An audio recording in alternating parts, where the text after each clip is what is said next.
everybody, and welcome back to Girl on the Move, the podcast where I talk all about moving to a new state on a whim. My name is Hannah Darkling, the eponymous girl who has moved. That whim is now a few years past. I have been living in Melbourne now for a little while, but I'm still learning about how to move to a new state and live a good, nice life, which may not be relevant to moving to a new state and might just be choosing to live a good, nice life. But I'm still figuring it out. And I think maybe some of the question now is like, am I still on the move? Am I stagnant? What's going on? And using this podcast as an excuse to force myself to do things, to move myself forward, because I'm got to talk about something on the podcast. I would like to be able to come here and give you heaps of amazing stories and tips about life and moving. But I'm just figuring it out as I go, as most of us are. So I'm going to reiterate what I say in the last few of these podcasts. This is not about tips. This is just stuff I've done. And if it's helpful for you in some way, please take what you take from that. But, you know, it might just be funny little stories about how I've messed up, and that's also okay too. So I have to come clean. There are so many lost episodes of this podcast, ones that I record and either I don't know what I'm doing technology-wise or because I cry a lot. And the last one I recorded, I did cry a lot. Today's topic is sort of a similar topic, but maybe a different angle to avoid the crying. And I wanted to talk about friendship and making friends. And when I did that few weeks ago now, it was really tough, partly because it was around my birthday, and I just hate my birthday because there's such expectation. In the same way that people are like, I hate New Year's, it's supposed to be the best night of the year, and then no matter what, it's never going to live up to that. I feel that way about my birthday. I'm expecting people to jump out of the roof and be like, surprise! And that never happens. And so I think I'm always setting myself up for failure on my birthday. I want it to be really amazing, and I know it's not going to be. And so then I actually ended up cancelling my birthday plans because I felt so bad about it. So when I spoke in the podcast about what had happened, I just cried. And then I started branching off into other friendships and different areas. And I just was like already sad about it. So I don't think it did me any favors in regards to the story I tell myself about my life and my friendships. And I also don't think that it would have done anyone any favors to listen to it. So that's why I chose to just leave that one, let it through to the keeper. And now here we are. I'm going to try to record it again in a different headspace with a different kind of focus and angle on the topic. And hopefully this will be beneficial both for myself and for anyone listening in regards to like moving to a new city and trying to make friends. So the angle that I'm taking today is attachment styles. And this might be something that you've heard of and are familiar with, but this is my understanding of it from reading a few books, from reading a few articles on websites. I'm absolutely not a psychologist. I'm not a counselor. I haven't read any of the original scientific studies that were done. This is just sort of like very shallow, almost pop psychology level overview of attachment styles. And I think it's quite relevant to this concept of making friends, because I think we speak about attachment styles quite often, or the circles of the internet that I'm on. People speak about it in regards to romantic relationships, but it can be true of all relationships.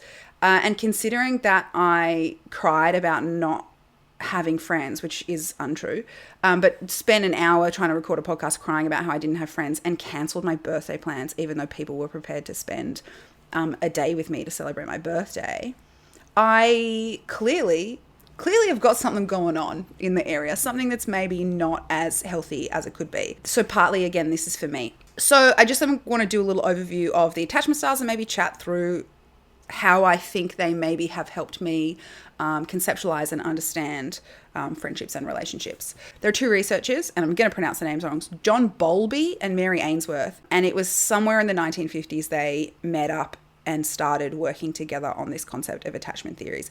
They had been working on things separately from, I think, the 1930s.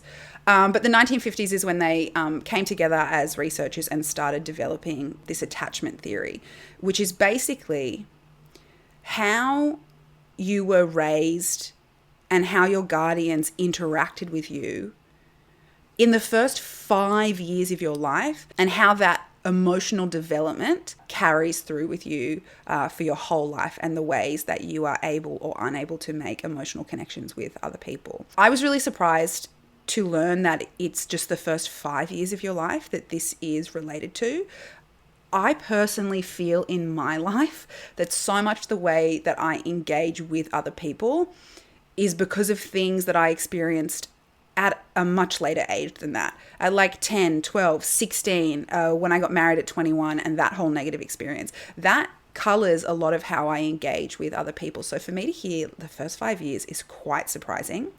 But they developed essentially 5 main styles of the way people can engage with each other in a relationship, both romantic and otherwise.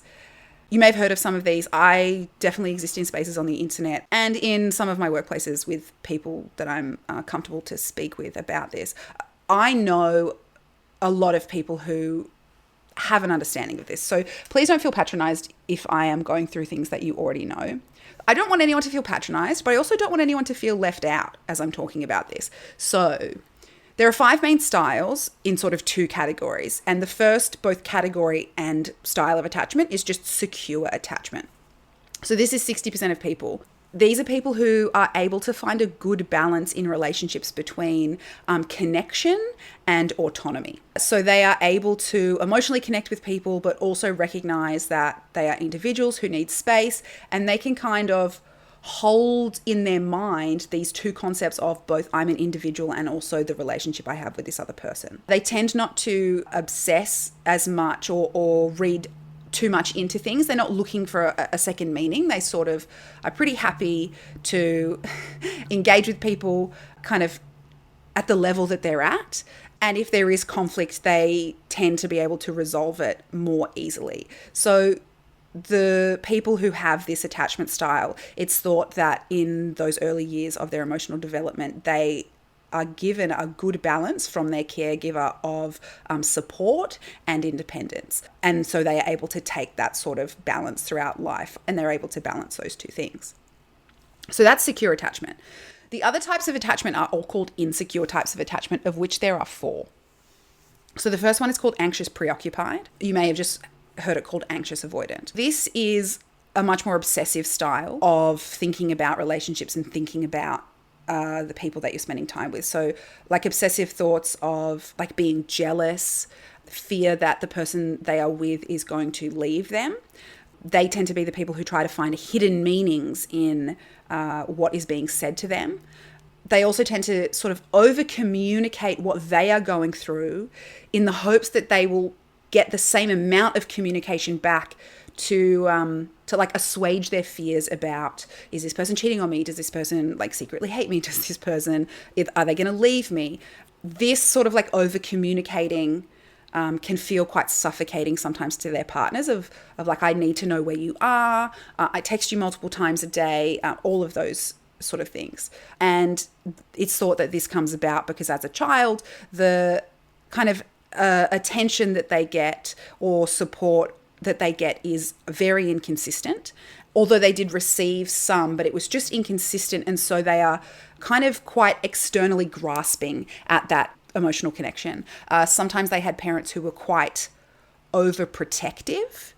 And it's thought that that's what they're replicating is, I had parents that were overprotective of me. So now I'm sort of replicating this overprotection of the relationship. I personally don't necessarily agree with that, but I'm going to read the rest of them and then we'll get into my thoughts later. So the next type is avoidant attachment. You might have heard of avoidant, but there's sort of 2 of these. So dismissive avoidant is somebody who perceives themselves as independent. So they don't ask for help, but it's because they believe they don't need it and believe they don't need to be vulnerable. And they don't allow themselves that emotional intimacy because they believe that they don't need it. They're afraid of being seen as needy. So they, even if they do recognize in moments like, oh, actually, I'm not okay here, I do need help, which can be quite rare in dismissive avoidant, they won't ask, regardless of if they do become like cognizant and aware of that need. because they're afraid that being seen as needy means rejection. And so because they kind of have this worldview of like openness and vulnerability as neediness, they can sometimes reject that openness and vulnerability in other people and perceive it as neediness in them. So they tend to have quite a few semi-serious relationships, but are incapable of becoming vulnerable. It's believed that this person had a type of caregiver in early childhood that was quite dismissive or detached. And as a result, because the needs are never met, regardless of what the child does, the child stops reaching out and so stops communicating their needs as a result, and had to become quite independent and resilient as a child. And so then has taken that belief throughout life. I am independent. I don't need anybody, and doesn't communicate when they do need help. The other type of avoidant is called fearful avoidant. It's really, really similar in the way that it can present as sort of like avoidant and disconnection from a partner, but it comes from a different place where, as a dismissive avoidant thinks, I don't need anybody, I'm independent, I'm capable, a fearful avoidant is very aware of how much they crave that closeness and that intimacy. It's just that they feel unworthy of it. So they are very aware, but in a similar way, they avoid emotional intimacy. They won't allow themselves that, not because they think they don't need it, but because they think they don't deserve it. So they have really intense feelings of like this desire for love and desire for connection, but they cannot commit. And similarly, they might have a couple of relationships that kind of start to get a little bit semi-serious, especially in the beginning. They can be quite lovey and like really want to put like so much love in the beginning of a relationship, but then the minute that they get that back, they feel unworthy and push away and become avoidant. And so this is kind of a similar early childhood, but rather than necessarily like detached caregivers, it's more explicit neglect and rejection. So rather than caregivers who aren't interested, it's caregivers who listen and then say no. I hear what you want and I'm telling you no. Rather than in dismissive avoidant, those caregivers aren't even listening. For this fearful avoidant, it's unpredictable caregivers, and explicit abuse also can create fearful avoidant because in the same way, they are getting attention from their caregiver. It's just very negative attention as opposed to just being completely dismissed. Then the last type, you might have heard it be called anxious avoidant or disorganised attachment. So this is the fourth type of insecure, and people sort of see it as a mix of the above three. So a mix of fearful and dismissive avoidant and a mix of anxious preoccupied. So all of them together. I'm not sure if it's exactly that, but again, I'm not a scientist, not a psychologist. So disorganised attachment stems from similarly low self-esteem. They want to feel close, but they feel unlovable. Rather than being avoidant of when people give them love, they push away. Instead, they're sort of like grasping at that love. And so they quite heavily externalize their need for support.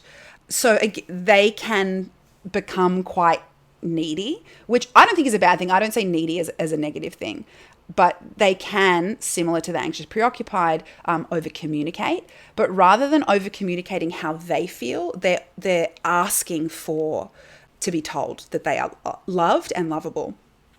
Regardless, though, of what their partner says or what their person in the other relationship friend says, no, I love you. No, I do want to be here. No, you are great. You are lovable. They will never believe it, and they will never feel at ease in a relationship. They feel as though they can't trust what anybody says about them, and they have a constant fear of abandonment. So they are less likely to get into semi-serious relationships than the avoidant style. They are more likely to move on quite quickly, because if you are so sure that you are so unlovable that the minute somebody tells you, no, you are, I like spending time with you, I like you, you immediately think, well, they're lying to me. And what do they want? They're trying to manipulate me. And this comes from an early childhood of having either unresolved trauma. Sometimes it's that the caregiver is unpredictable in a more intense way, like they maybe had a personality disorder, and rather than being told off and dismissed of, oh, that's stupid, that the response from the caregiver is quite intensely emotional or explicitly abusive. So the disorganized attachment style is quite an extreme, and yet it does feel like a mix of the others.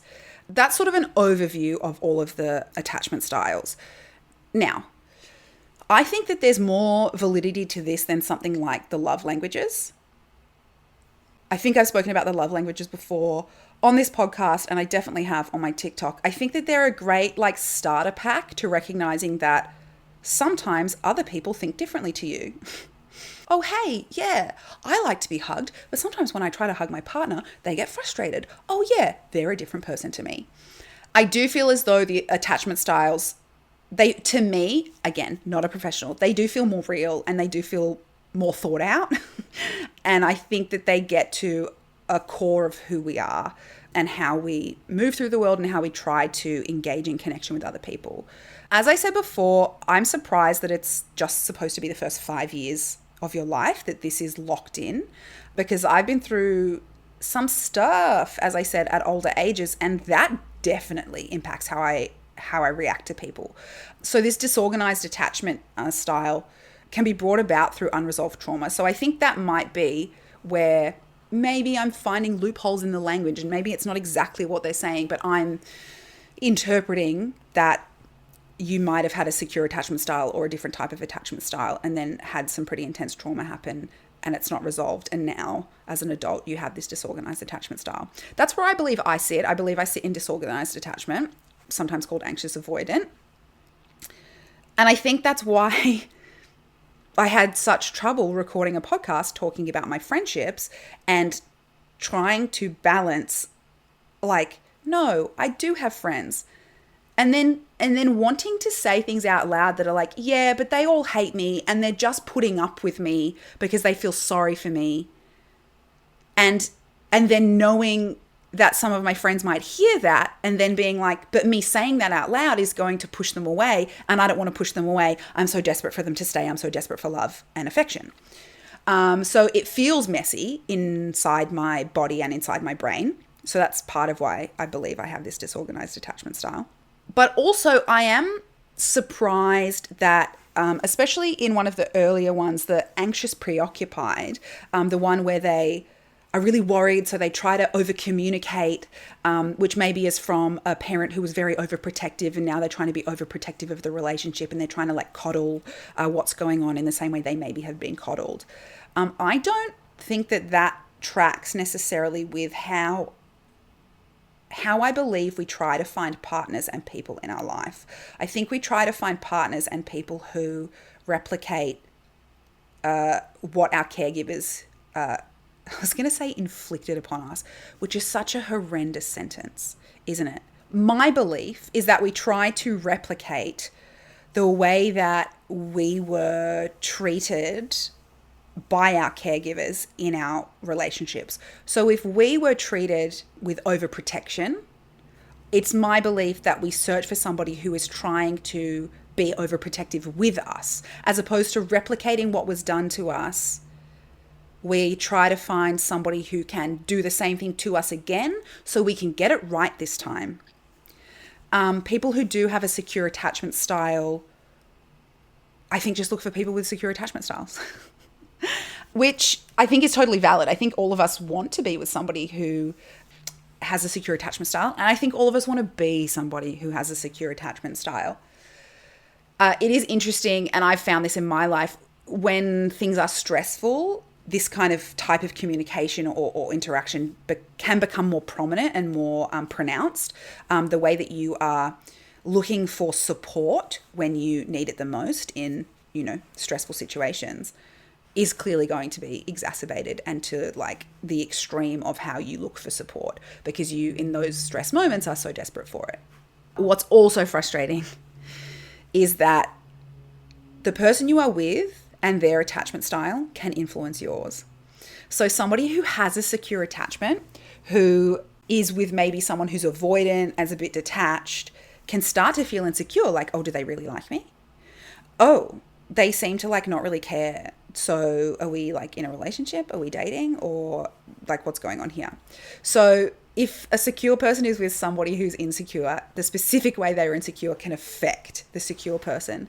But good news, if you have insecure attachment, being with someone who has secure attachment can actually diminish or dim or like soften the like needy insecureness, the avoidant tendencies, the insecure attachment style that you have. It can be mitigated if you do end up either in a relationship or a friendship with someone who has a secure attachment style. The people I have met more recently in my life who do have secure attachment styles, at first, I was so wary of them. I was like, what do you want from me? Why are you being nice to me? And still sometimes I think that. Obviously, cancel my birthday because I was like, why would people want to be nice to me? They're trying to get something out of me, and I refuse to be manipulated. But in being around people with a secure attachment styles, I have found myself being less anxious and being able to, you know, sometimes it's a week in between texts, and instead of being like, well, I guess our friendship's over because they don't care about me, it just being like, well, they're busy and I'm busy too. And also I haven't texted them. So like, you know, it's tit for tat. It's maybe not 50-50 in every friendship, which is something that I had to come to terms with a long time ago in therapy, is that not every friendship is 50-50. But if you are getting supported by some friends and supporting other friends in different measure, it can even out for you among different friendships. Not each one has to be 50-50. And that was really hard for me to accept. But I think that's because I was doing so much. I'll support you. I'll hear what you're going through and we'll talk about your stuff. And I never allowed anybody to hear what I was going through. Part of my issue with this podcast even is I planned for it to be in the moment tellings.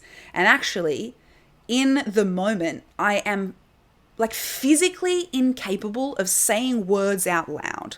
I cannot sit down here and be like, hey, here's the thing I'm going through. And, you know, maybe to a person, not a podcast, but say to someone, here's the thing I'm going through. I don't know what next step to take. I'd really love some advice or support on this. It's not even, I don't know how to phrase it. It's, I literally, my throat will not open. I cannot even begin. So that sort of detached, like, I'm independent, I don't need anybody, I've got this covered, is very strong in me. And that is why for a period of time, and this is maybe, well, I was going to say 5 years ago now, but with the pandemic, it might even be closer to 7. But like quite a while ago now, I felt as though all of my friendships were unfair because I was doing so much work, but actually I was not letting anybody get close to me truly and not let anybody see me. And probably people were giving me the opportunity to be supported by them, and I just wasn't taking them up on that. And a few weeks ago, I had a friend say to me, Hannah, you are not allowing the people who want to care about you the opportunity to get to know you. And that is unfair on them. You are treating your friends badly by not just not allowing them to get to know you, but by assuming that they aren't interested, that they aren't texting you because they hate you, by assuming that they don't want to spend time with you, and by assuming that they are not adult enough to say something if they have a problem. And that's something that I hate when people do to me, is assuming, oh, well, I would do this, but you're going to say that. Well, no, just say the thing and let me respond like an adult who knows what I want.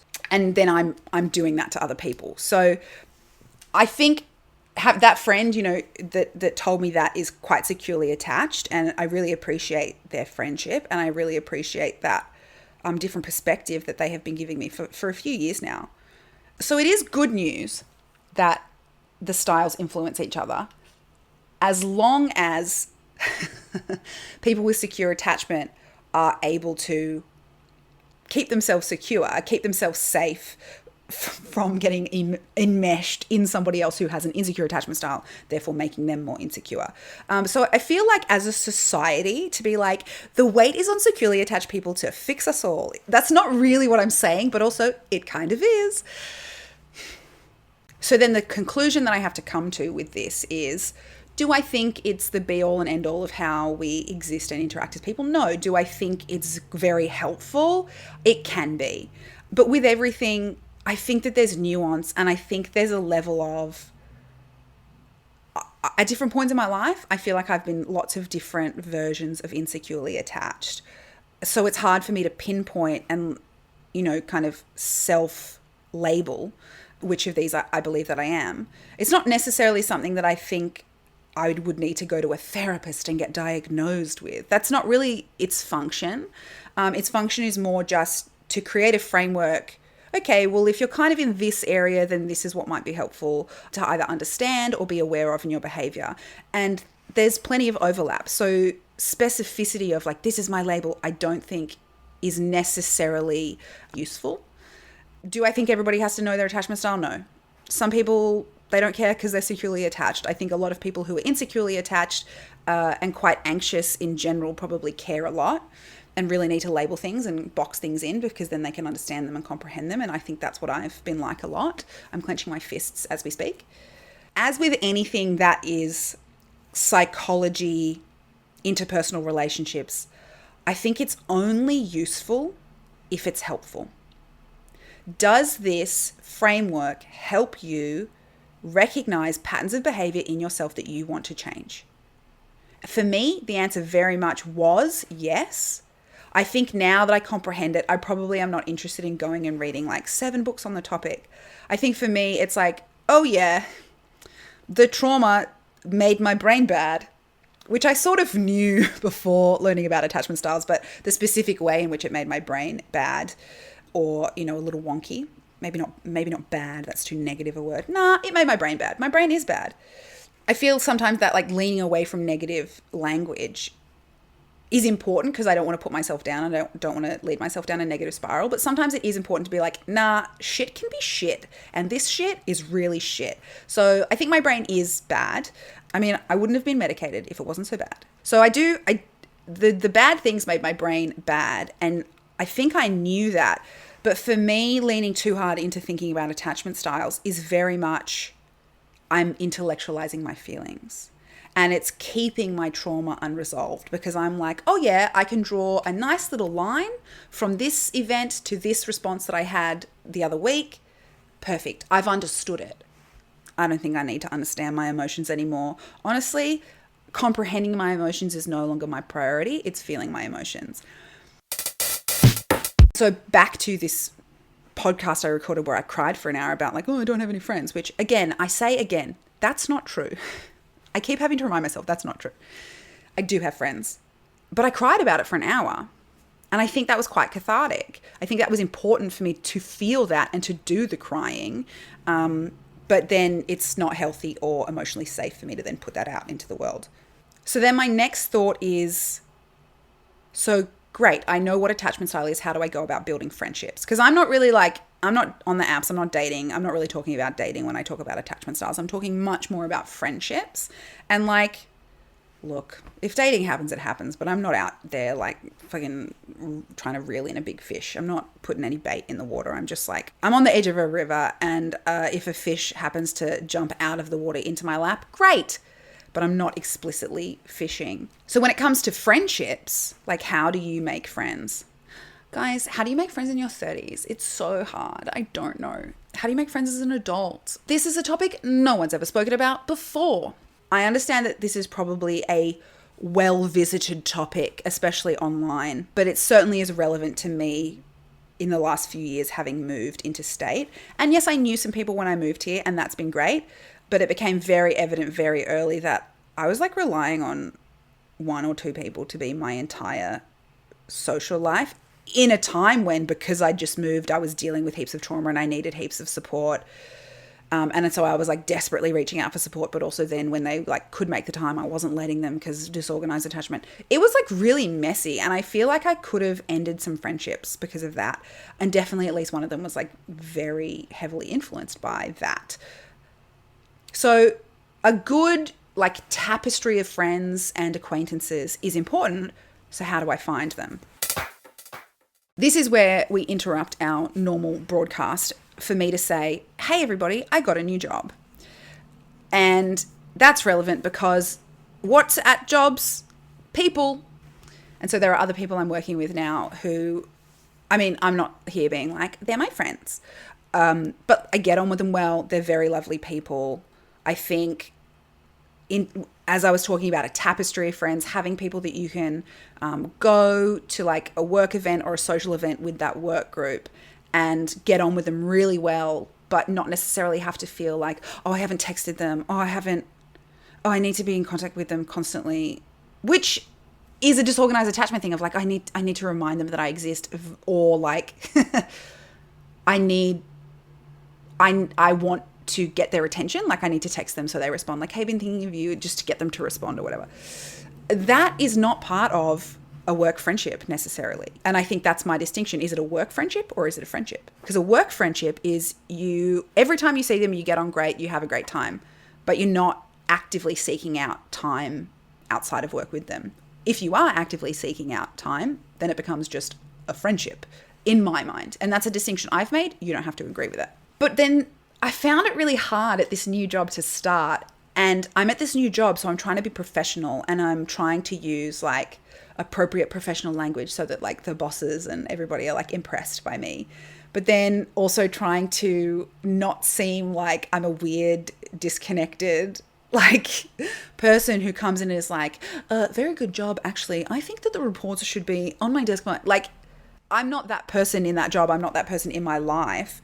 But I'm trying to have this level of professionalism in this new job, but also not distance myself from this group of like competent, smart, nice people who are seeing me as like inauthentic and seeing me as this like version of myself that isn't real. And so balancing that, I think I messed up, but it's okay. Like I explicitly then said to them, I'm not that person. That's not who I am. And that seemed to work. I mean, there was skepticism at first of like, oh, she's just saying that because she knows we don't like that version of her. Which like is true. Like I had to say it because I was like, this version of me is not who I want you to think I am, and isn't who I am. It's the like professional version of myself. And what I found was early on in meeting these people, they're trying to get to know you. What hobbies do you have? What interests do you have? Are you going out this weekend? Are you coming to Pride this weekend? All of that stuff. And I just was like, no, I'm boring. And they seem to respect that. I wanted to try to lie. I wanted to try to be like, no, I do all of these activities, but I don't, because I don't have the money to do any of the classes I was interested in last year or even 2021. I'm not doing any of that anymore. I am instead doing nothing in my house because I got no money, and also because I was sad for a while. So telling people like, hey, I'm kind of boring, I don't really do anything, I found very freeing. And that hasn't resulted in, and I didn't want it to result in, people being like, oh my God, we'll invite you lots of places, because I think that's sort of a pity thing then. And I don't want people to just invite me places out of pity. But it releases me to not have to lie, or for someone to be like, oh, how's that sports group going? And it's like, oh, I'm not actually, that was a lie. I'm not actually part of that, or that was last year. And I sort of said I still do it, knowing that I don't. I hate lying in general, just because I'm lazy. Obviously, morally, it's bad, but mostly I'm lazy. So I found that really freeing to just admit that I'm kind of boring and I don't really do anything. Or that the only stuff I do is create content online, which I'm not telling people at a new workplace, because then they'll go look for it, and I'm not interested in that. If you know me in real life, no, you don't. Don't talk to me about this. So although it's not really like how to make friends as an adult, but certainly finding a workplace where you can connect with people that kind of fill in that like second layer of, they're not like intensely close relationships, but you get on with them quite well. I think that's important to have a job that's like that. Even if you love your job, if the people suck, it's like, it's the worst. So I'm not being like, quit your job and find a job where everybody's cool, but I sort of am saying that. Even though this job that I have, the people are cool, the job, we'll see. It's new. No comment. The other thing that I was going to mention in regards to friendships and maintaining friendships is, God, it's a lot of work. And I've spoken about this, recently diagnosed with ADHD, recently medicated with ADHD, a couple of months that I've been on the current medication that I'm on, which seems to be working. I'm still really bad at that like object permanence of people. Like obviously I have object permanence. I know that if you put your face behind your hands, that your face is behind your hands. But when it comes to friends, sometimes I do have to be like, okay, remember who all of your friends are? When did you last message them? So that I'm not doing to other people what I hate being done is like, I just haven't texted you in ages and I'm making it their problem to reach out to me. I hate when it feels like, oh, I'm constantly the one reaching out. So I do have to myself sometimes pause and like list my friends and be like, have I spoken to them recently? Have I been doing a good job as a friend and keeping up my side of the bargain, whatever percentage that is? As I said, it's not always 50-50.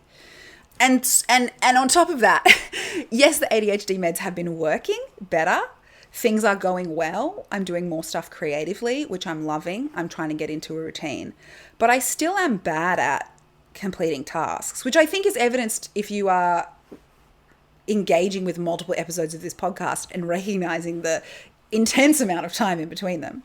It's because I'm bad at completing tasks. Recording is one task, editing is another task. And boy, gosh, completing 2 tasks, whew, that's so many tasks. 2 of them? That's so many more than I thought. That's double what I wanted to be completing. In fact, it's not timesable because I want to be completing 0 tasks. And 2 is so many more than that. So yes, the ADHD thing is working and getting better. And I feel like in terms of it's helping me complete tasks, I am doing better at not having to stop and go, hang on, who are all my friends again? Which is such an outrageous thing. That sounds so silly that I have to say that to myself. But I do, and I did. And previously, like years ago when I was still living in Sydney, I would keep a list of my friends on my phone so that I could be like, oh, okay, great.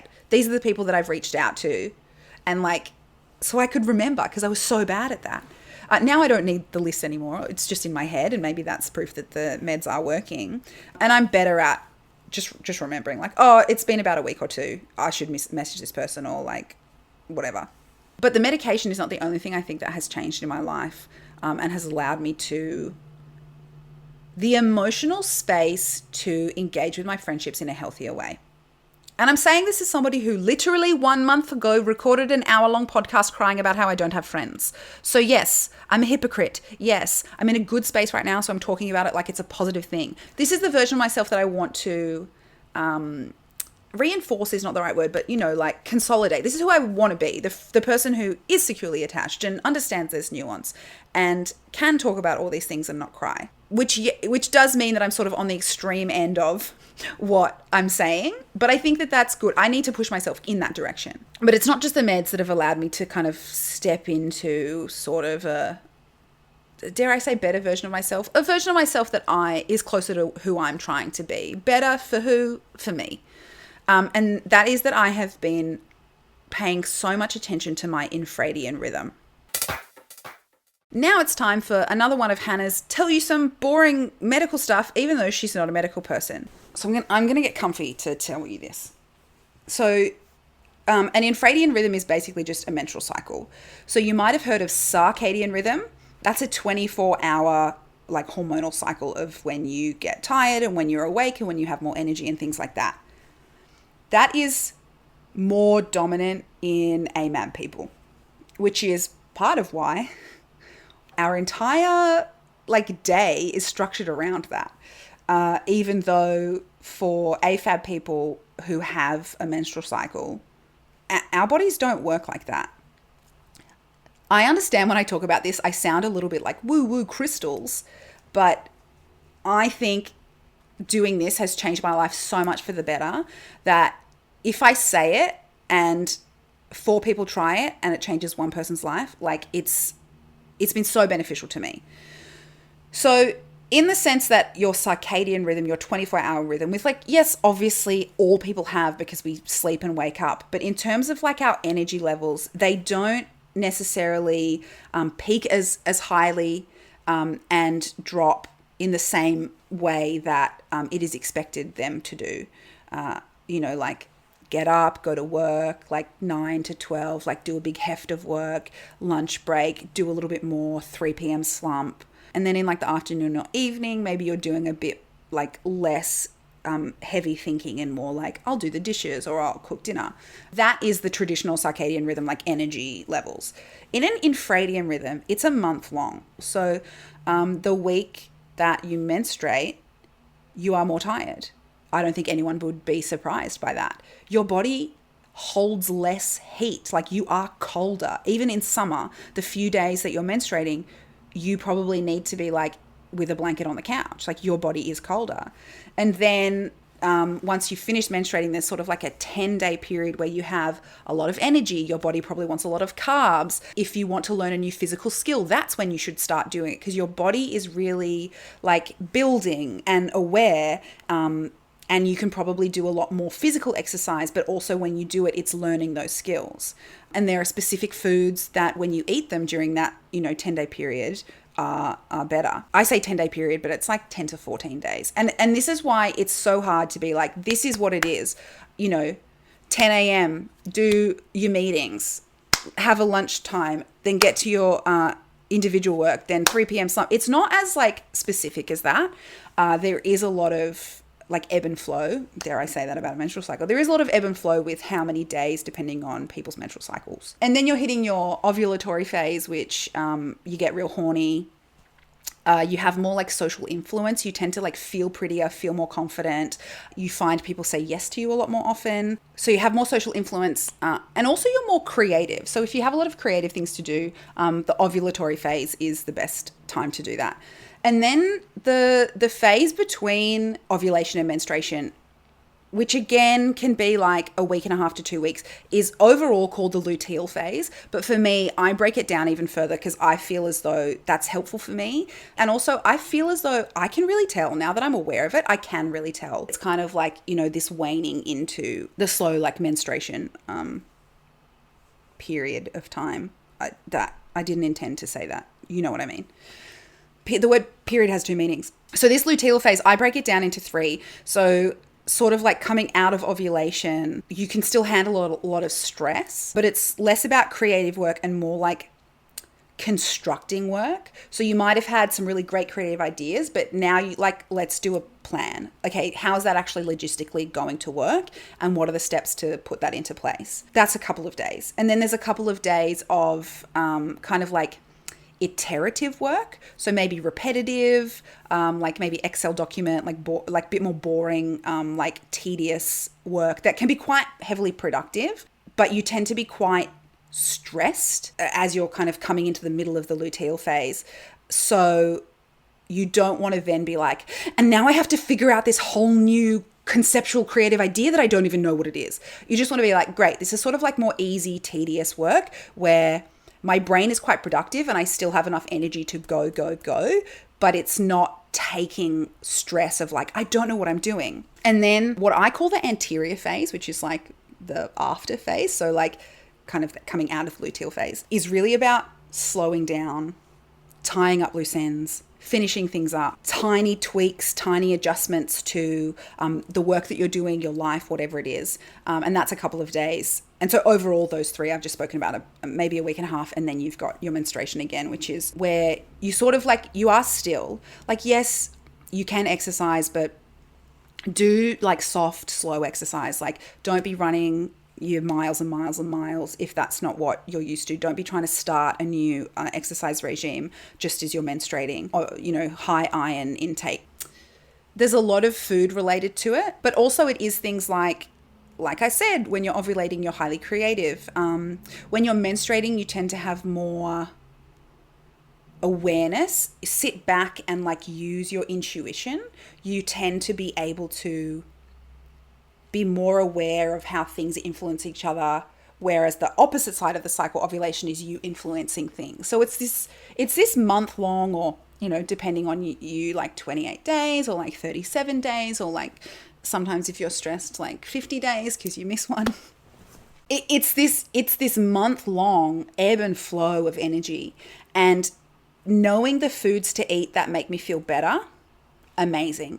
Because when you are on your period or about to be on your period, you are craving fats, sugars, sweetness, chocolate, chips. You go mad for that stuff, but it actually makes your body feel worse. And do I still eat all of those things? Absolutely. I have zero self-control. But knowing that instead that I should be eating like mushrooms and red meat for high iron, that if you want fats, that there are healthy fats like avocado, salmon, things like that. Knowing that when you're on your period, having like a lot of dark red berries is really good, like raspberries, strawberries. Dark red berries when you're bleeding is good. And that seems so like the universe conspired in some way. And that like beef or like red beans, like a lot of the food that you should eat when you're menstruating is red. That's weird. So I understand that when I talk about this, it feels really like woo woo. Like, how could that be real? That's a coincidence that makes you suddenly step back and go, hang on a second. And I thought that too. But when I do follow this, even just a little bit, because I wrote out this full document for myself, even when I follow this just a little bit, it makes my life better. Imagine if I was actually following through on it. Things would be amazing. I'd be able to take over the world. And I genuinely believe that if I had a company, or if I was able to 100% work for myself and plan my time in accordance with my menstrual cycle, the sit back and use your intuition into high physical energy, into creativity, into logistical planning, then iterative repetitive work, and then slowing down back into finishing touches, and then kind of sitting back and using your intuition. Like that, I would plan my month around that to get my work done. Obviously, that's not possible right now because I have jobs that I have to go to, and it's kind of hard to be like, actually, I'm in my luteal phase, so I'm not going to do that creative work that you've asked me to do. You're going to have to wait 20-something days. People would be like, well, you're fired. You are not meeting the requirements of your job. And that's because of the patriarchy and how the entire world is built around a circadian rhythm, men's hormonal cycles, which I say like a joke, but genuinely that's shit. But I would love to, not only in the way that I conceptualize my individual projects and my exercise and my diet, but also all of the work that I do. I would love for this to be a part of it because it has helped. So the reason I say all of that about infradian rhythms, and the reason I've said a lot of these words that you might not need to know, is because you can go Google them. You just can't really look up what foods to eat for my menstrual cycle, because it will give you results on how to get pregnant. Because the internet thinks that the only thing uteruses are good for is pregnancy. So that's why looking up things like infradian rhythm, follicular phase diet, luteal phase diet, those things are, you'll find better information if it's something that you're interested in.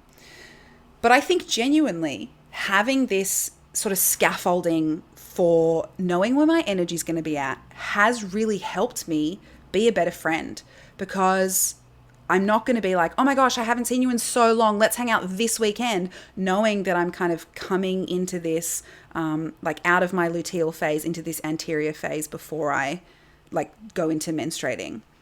I'm just going to be like, I'm off the map for a few days. And yes, if that's the only time somebody has, absolutely, I will take the chance and hang out with them. But I'm not going to try to fill that weekend or couple of days up on my social calendar.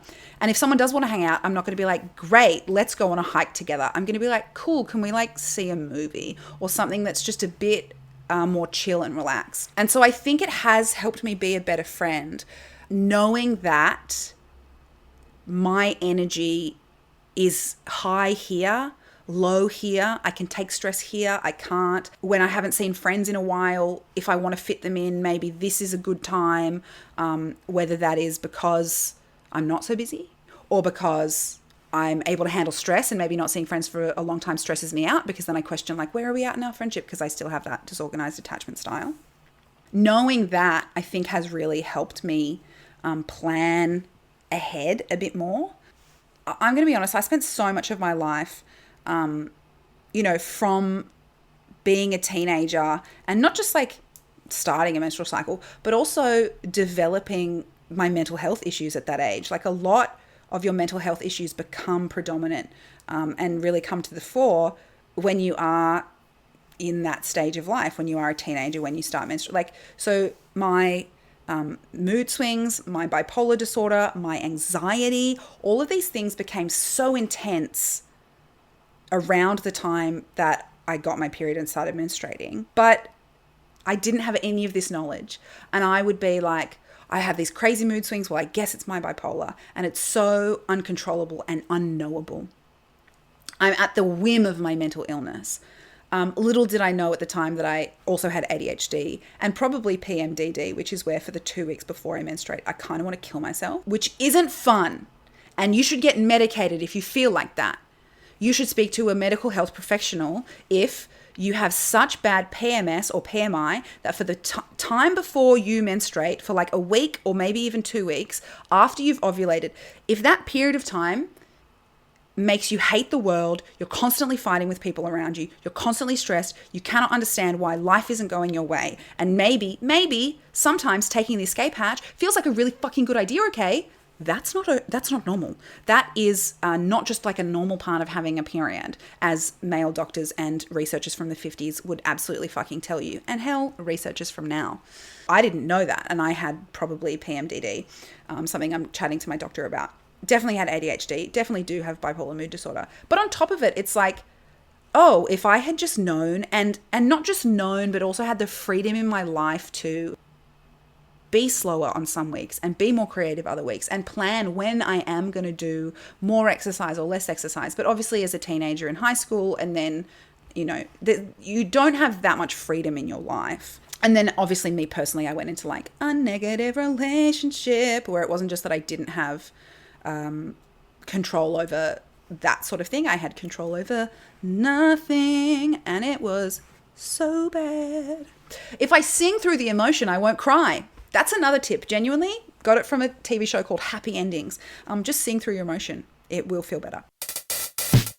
So now I've sort of gone through, hey, I felt real bad about friendships, but that's not real because I was just sad because of my attachment style. Here are attachment styles. Here's what I think mine is. Has this helped me like build new friendships or where to find new friendships, and knowing that attachment style? Is that helping me? Sort of. And then also on top of that, what else is helping me? ADHD meds and this infradian rhythm stuff. Cool, what's next? So Hannah, how do you make friends as an adult? I don't know, join clubs or something? The answer is like join clubs or something. The answer is go to a place regularly where you see the same people regularly. That's the answer. And whether that's at work or whether that's a sports team or whether that's volunteering or whether you do a pottery class, it's that. Go to the same place where you see the same people regularly. And guess what I'm doing? None of that. I'm absolutely doing none of it because all of the things that I can think of to go to regularly are paid classes, and I just don't have the cash right now. So then the next step for me is, and I've been thinking about this over the last like 2 or 3 days and now kind of trying to put it into place. Guess where I am in my menstrual cycle based on that statement. Don't guess where I am in my menstrual cycle. That's such a weird thing for me to ask just like a nebulous internet person to do. Don't think about that. Don't stop thinking about my specific menstrual cycle. Think about your own or someone close to you. Don't think about me. But thinking about it over the past few days and now trying to actually like plan and put into place what I'm actually going to do. It's like, is it volunteering? Is it things that are more like community theatre, choirs, things like that that you can join but don't take money, or if it is money, it's like very, very minimal, as opposed to like hundreds of dollars for like pottery classes or something like that, which I say often because it's what I did last year. It's like the only example I can think of a class that you go to regularly for like 8 weeks or something, and it's hundreds of dollars. So I'm thinking about what those options are to go somewhere regularly where I see the same people, to try to build some friendships. But also it's like knowing and allowing myself the time. I think it's so crazy because when I first moved to Melbourne, I was like, I got to find heaps of friends right now, straight away.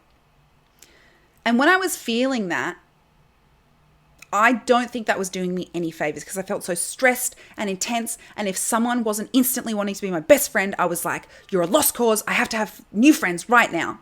Obviously, I never said that to anybody's face. All of these weird thoughts is only going on in my own head. Now I'm like, okay, I met someone a few months ago. We've chatted a few times since then. We've hung out a few times. We might be becoming closer friends. And that's okay. Like, it is slow, and everybody's busy. Everybody only has certain attention span, and making friends is hard and weird for everyone. I'm not the only one who's sitting here like, oh my God, am I being like disorganized attachment style? Am I overthinking? I'm not the only one who's sitting here worrying about, should I text them, should I not text them? I would say, even though, yes, the statistics say 60% of the people are securely attached, I think the types of people that I gravitate towards and highly creative people, and there's something about, you can just tell when someone else has intense trauma, and those are the people that I probably end up spending a lot of my time with, simply because the shorthand conversations are easier. They're like, aside remarks don't get people to be like, sorry, what was that? Oh my God, that happened to you. Oh my God. So, it's like, we can't get into it. I have to be able to just say like, oh yeah, because my husband was shit, and move on. Like, I can't spend then the next 20 minutes of conversation explaining to somebody what like gaslighting is. I just can't do that. So I tend to spend a lot of time with people who I think have lived through trauma, are highly creative, and as a result, probably on the balance, the people I spend time with more insecurely attached. So knowing that and allowing myself to be like, okay, they're probably freaking out just as much about it too, or have something else going on in their lives, and I'll reach out, and if they don't respond, it doesn't mean they hate me, and I'll reach out again. And if they don't respond, it doesn't mean they hate me. And if I reach out a third time and they don't respond, well, guess what? That's okay, because I don't want to waste my time on people who don't want to spend time with me. But I'm also not going to give up on someone straight away just because they like were busy one week, or like opened their text message and was like, yeah, I'll reply to that in 5 minutes, and then closed their phone and immediately forgot, because ADHD brain, I have to accept that. All of these frameworks and concepts and psychological theories and all of these things that I'm sort of putting into my basket, into my toolkit of how do I move through the world and engage with other people and become the best version of myself that I want to be. All of these things I'm just collecting, and it's just allowed me to, okay, there are so many systems at play here, whether it's the ones I've spoken about today or just like systems within the world, right? Whatever is happening, all of those things are so interconnected in this fine, like, mycelium, which is sort of the root system of mushrooms, but sort of not. And I can't get into explaining mushrooms. I cannot begin, because we'll be here for another 3 hours. But this interconnected sort of network of all of these systems, there's so much going on for me, inside me, for other people, with other people, between other people, to us each individually and as a group, as a collective, whether that is Australians, women, queer people, just humanity as a whole. There's so much, like, there's so many things, and having all of this information sort of like in my toolkit hasn't necessarily given me any like tangible tools of like, well, next time I speak to a friend, say this in the text message. It's more like it's just allowed me to recognize the complexity, which I already knew. It's so frustrating to learn something you already know, but it has allowed me to relearn and re-engage with the complexity of life and people and friendships. And I think additionally, I'm just tired. I'm tired of being stressed. I'm tired of trying to take on everybody else's problems. I'm so tired of not allowing myself to be emotionally vulnerable and connect with people. I'm so tired of not feeling seen because I don't allow myself to be seen. I'm so tired of stressing about every single text message I get and every single text message I send about, hey, do you want to hang out? And how did they word that? And they didn't put an emoji and blah, blah, blah, blah. I'm so tired. And I think when you're tired, fighting against it is going to be such a losing battle. I'm so tired, and I just had to let it go. And that is not a tangible, helpful tip. But for me, learning and equipping myself with knowledge is how I am more easily able to let things go. And if you are the same type of person as me, maybe looking up some of the things that I mentioned today might be helpful for you. But if not, that's fine. We're all different and our brains work differently. And some of our brains are good and some of our brains are bad. And some of our brains are just working on it. We're working on it and we're trying to get better. And that is absolutely okay. So I reiterate again, this is not an advice podcast. If you take something from it, that's amazing. If you don't, thanks for spending time with me anyway. I love consolidating what I've been thinking on a certain topic, sometimes for a few months in this space. And it's really lovely to be able to do so and have other people who seem to be interested in that. I have a few other things like moving forward that I definitely want to chat about. But if there's other stuff that you're like, life is hard in this specific way, please let me know. I'm sure I've had thoughts about it. I have opinions on everything, including pockets. Yes, dresses should have more of them. So I hope this was beneficial for you. Don't go to the website that I'm about to tell you in a clip I recorded a year and a half ago to go to, because it's under construction. New things coming. Don't know what they are. Maybe I do. Maybe I'm being secretive. Maybe I'm pretending to be secretive because I don't know what they are. Thanks for spending time with me. I've been Hannah Darkling. This has been a rant on making friends as an adult. And don't forget you're a babe.